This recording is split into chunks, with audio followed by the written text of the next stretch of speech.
Corona virus की रोकथाम के लिए देश भर में लगाए गए लॉकडाउन का 1 महीना पूरा हो गया है।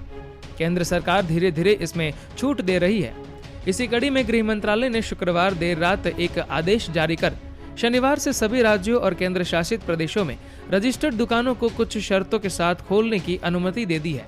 ये छूट सिर्फ उन्हीं दुकानों को मिलेगी जो नगर निगमों और नगर पालिकाओं की सीमा में नहीं आती।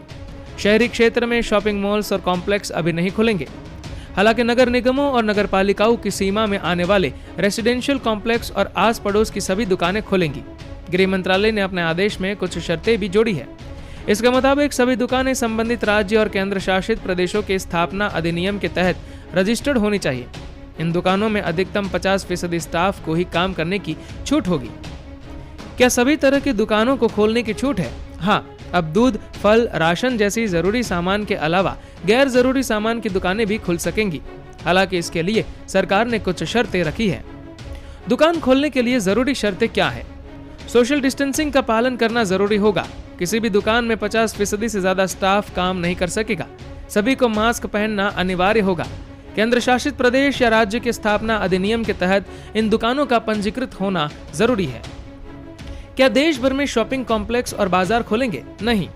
शहरी सीमा से बाहर की मार्केट कॉम्प्लेक्स खुल सकेंगे। शहर के अंदर बाजार में दुकानें और शॉपिंग कॉम्प्लेक्स को खोलने की इजाजत नहीं है।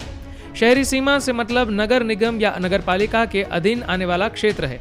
सिंगल दुकानें, आस पड़ोस और रेसिडेंशियल कॉम्प्लेक्स में मौजूद दुकानें भी खुल सकेगी। क्या ये देश के हर इलाके के लिए है और राज्य इसमें फैसले ले सकेंगे? नहीं। हॉटस्पॉट और कंटेनमेंट जोन के लिए ये छूट नहीं है। यहाँ दुकानें अभी बंद रहेगी। राज्य अपने हिसाब से इसमें फैसले ले सकते हैं। क्या मॉल खुलेंगे? नहीं। किसी सिंगल या मल्टी ब्रांड मॉल को खोलने की इजाजत नहीं दी गई है। अब तक किन दुकानों को छूट है? दूध, राशन, फल, सब्जी समेत कृषि उपकरण और कई तरह के उद्योगों को खोलने की छूट थी। ये छूट देने के पीछे क्या थी वजह? सरकार चाहती है कि छोटे कारोबारियों का नुकसान ना हो, लोगों को दिक्कतें न हो, धीरे धीरे आर्थिक गतिविधियों में तेजी आए। शनिवार से रमजान की शुरुआत भी इसके पीछे एक वजह मानी जा रही है।